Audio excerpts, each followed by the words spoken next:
আমি যদি একজন ভোটার হিসাবে আমি যদি আইনের আশ্রয় নিতে পারি, আমার ভোটটা দিয়ে আরেকজনে দিয়ে ফেলেছে বা আমি যেতে পারছি না, তো কতটুকু আমি রাষ্ট্র থেকে কতটুকু সহায়তা পাবো?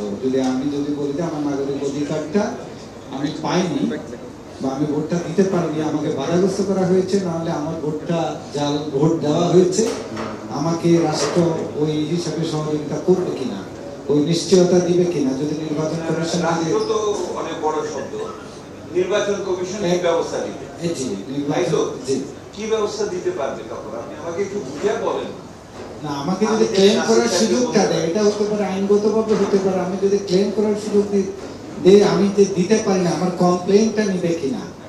আমার যদি নির্বাচন যদি যে দেখেন আপনার ভোট অন্য কেউ দিয়ে দিয়েছে বা আগে আদালতে একটা বিকল্প ভোট দেওয়ার সুযোগ করে দিবে কি? দিতে পারে, না হলে ওই ভোটটা তো আর খুঁজে বের করতে পারবে। হ্যাঁ ঠিক আছে, বল বলেন আর কি আছে? ওইটা একটা। আর প্রথম প্রশ্নটা যেটা জবাবদিহিতাটা আমরা বলেছিলাম, এটার আগে আসলে আমরা রাজনীতিবিদরা অনেক বলে যে এমপি সাহেব জবাবদিহি করবে 3 মাস পরে, 1 বছর পরে, ওটা আমরা অনেক দেখেছি। ওটা হচ্ছে লোক দেখানো জবাবদিহিতায় হয়ে যায় আসলে। কারণ আমাদের বর্তমান পরিস্থিতিতে আমাদের রাজনৈতিক দলগুলা, আমি সম্মান রেখে বলছি, অনেক প্রতিশ্রুতি দিচ্ছে, মুখে অনেক সুন্দর সুন্দর কথা বলছে, কিন্তু প্রশাসন দখল, মাঠ দখল, এগুলো কিন্তু আমরা বেরোতে পারছি না। তারা যে আগামী ইলেকশনে গিয়ে জিতার পরও প্রতিশ্রুতিগুলো রাখবে কিনা, এই পরিবর্তনটা হলো না কেন? যেই পাওয়ার আছে, ওনারা রাজনীতিবিদদেরকে ভয় পেলে চলবে না। নাগরিকরা ঐক্যবদ্ধ হবে। কোথাও যদি যেই কমিটমেন্ট দিয়েছিল রাজনীতিবিদ, তার বিপরীত কোনো অঞ্চলে যদি ভূমিকা রাখে, সেখানে যদি নাগরিকরা সোচ্চার হয়, অবশ্যই রাজনীতিবিদরা জবাবদিহিতে আসতে বাধ্য হবে। এটার প্রচলনটা নেতা রাষ্ট্রযন্ত্র ব্যবহার করে তো ওনাদের আবার ছত্রাকার করে দিবে। আমি বলছি নেক্সট পয়েন্টে, এখানে আমার ফোকাসটা হচ্ছে নাগরিক যারা আছেন তাদের দায়িত্ববোধের জায়গা থেকে রাজনীতিবিদরা যাতে দুর্নীতি করতে না পারে, সামাজিক সম্পর্ক নষ্ট করতে না পারে, তাদের ক্ষমতার অপব্যবহার করতে না পারে, এক্ষেত্রে অনেক বেশি সচেতন হতে হবে নাগরিকদেরকে। এবং রাজনীতিবিদরা যাতে ক্ষমতার অপব্যবহার করতে না পারে সংস্কারের মাঝে। হ্যাঁ, আমি নেতা আপনাকে আরেকবার থামাই। আপনার দল এইটাকে কার্যকর করার ক্ষেত্রে কি ধরনের পদক্ষেপ বা চিন্তা কি করবে? আমাদের পক্ষ থেকে বলা হয়েছে, আমরা যদি সরকার গঠন করি, জনগণ যদি আমাদেরকে সুযোগ দেয়, আমাদের জনপ্রতিনিধিরা আপনার প্রতি 3 মাস অন্তর, 6 মাস অন্তর, ইয়ারলি জনগণের মুখোমুখি জনপ্রতিনিধিরা নিজেদেরকে পেশ করবে, সেখানে আলোচনা হবে, নাগরিকরা তাদের সেখানে মতামত ব্যক্ত করতে পারবে। এই সুযোগ আমাদের পক্ষ থেকে অবারিত করা হবে। আমি একজন আইনজীবী এবং আইনের শিক্ষক। প্রথম সমস্যা হচ্ছে এই যে জবাবদিহিতার যে বিষয়টা এসেছে, আমাদের আইন কমিশনের সর্বশেষ সমীক্ষা অনুযায়ী আমাদের দেশের আইনের সংখ্যা হচ্ছে 12,260টি। মানে আইনের অভাব আমাদের এখানে নেই। বেসিক্যালি যে প্রবলেমটা আমরা ফেস করি সেটা হচ্ছে আসলে বাস্তবায়নের ক্ষেত্রে। আমাদের সিআরপিসি, পিসি হতে শুরু করে যে সকল আইন আছে, অনেক আইন আছে, 1260টি তো আমি তো বললাম। আমাদের সমস্যাটা কি জানেন? আমাদের সমস্যাটা হচ্ছে আমরা যারা রাজনীতিবিদরা আছি বা যারা রেসপন্সিবল পার্সন আছি সোসাইটিতে, তারা কখনো জবাবদিহিতার সম্মুখীন হতে চাই না। এই আইনগুলোর মধ্যে কে কোন বিষয়টা করবে, কেমনে করবে, কিভাবে করবে, সবকিছু লিখিত আছে, কিন্তু দেখা যায় সেই জবাবদিহিতার সম্মুখীন আমরা হতে চাই না। এবং আমাদের রাষ্ট্র ব্যবস্থাতে যারা পরিচালনায় আসেন, তারাও রাষ্ট্রের বিচার ব্যবস্থাটাকে এমন ভাবে করেন যাতে জবাবদিহিতার সম্মুখীন হতে না হয়। না, আমি আপনাকে থামাই উকিল সাহেব। সেটা হলো যে ওনারা একটা লাইন বলেন, আইন তার নিজস্ব গতিতে চলবে। স্যার, গতিটা হচ্ছে অন্য জিনিস। এই না, আইন তার নিজস্ব গতিতে চলবে বলে আর তো কিছু চলে না। দেখি স্যার, আমি একটু করে তাহলে পরিচয়টা। আমার নাম সাইফুদ্দিন খালেদ চৌধুরী, আমি সনাকের একজন সদস্য। ভেরি গুড, বলেন। আমার কথা এক লাইনে আমি বলতে চাচ্ছি, দীর্ঘ করে কথা বলা ঠিক হবে না।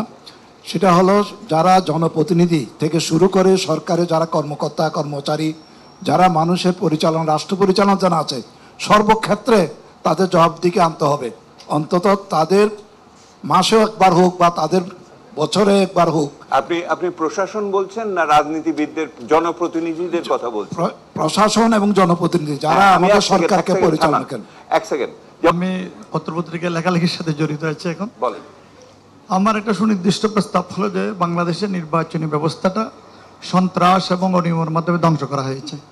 তা আমি স্পষ্টভাবে বলতে চাই যে একটা ফৌজদারি আইন করা যায় কিনা, যেখানেই সন্ত্রাস হবে, যেখানে কারচুপি হবে, আপনি এখানে আইনের মানুষ আর কি আছে, তাৎক্ষণিকভাবে আপনার বিচার করে তার শাস্তি দিতে হবে। আপনি মোবাইল কোর্ট বসাতে যাচ্ছেন ঘরে ঘরে এখন আমি যাচ্ছি ওনার কাছে। এখন কিভাবে এটা বাস্তবায়ন হবে সেটা তো আমার বিষয় না। আমি এইটা একটা পুরানা ডিবেট আপনাদের সামনে দিব, আমি ভোটে দিব এখন। এটা একটু বসেন, আপনি একটা কথা তুলেছেন। বাসিন্দা 4 নং ওয়ার্ড চন্দ্রনাইশ পৌরসভা, সেখানে 3 জন প্রার্থী ছিল লোকাল গভর্নমেন্ট ইলেকশনে। একজন কৃষক, একজন যুবদলের নেতা, আরেকজন অনার্স মাস্টার্স ফিজিক্স থেকে। উনি কিন্তু 3 নাম্বার হয়েছেন, যে সবচেয়ে যোগ্য এবং সৎ এবং শিক্ষিত। উনি কিন্তু 3 নাম্বার ছিল। হ্যাঁ, কিন্তু যোগ্য তার সাথে দক্ষ হতে হবে। হ্যাঁ, দক্ষটা, কারণ এখন সে স্কুলের প্রজেক্ট এনে দিতে পারবে কিনা, রাস্তাটা ব্রিজটা এনে দিতে পারবে কিনা, এইগুলি তখন অনেকে মানুষ। আমি 3টা শব্দ শেষ করছি। একটি হচ্ছে নির্বাচনী ইস্তেহারে আমলাতন্ত্রের সংস্কারের বিষয়ে সুস্পষ্ট বিষয় আসা দরকার। আমলাতন্ত্রের সংস্কারের বিষয়ে সুস্পষ্ট বিষয় আসা দরকার। আরেকটি হচ্ছে হিউম্যান ক্যাপিটাল। আমাদের অবকাঠামোগত উন্নয়ন হয়েছে, কিন্তু হিউম্যান ক্যাপিটালের ক্ষেত্রে আমরা অনেক পিছিয়ে আছি। হিউম্যান ক্যাপিটাল গঠনের ক্ষেত্রে অনেক বেশি বিনিয়োগ, গবেষণা, মানসম্মত শিক্ষা ইত্যাদি ক্ষেত্রে অনেক বেশি বিনিয়োগ চাই। ধন্যবাদ। রাষ্ট্রবিজ্ঞানের শিক্ষার্থী।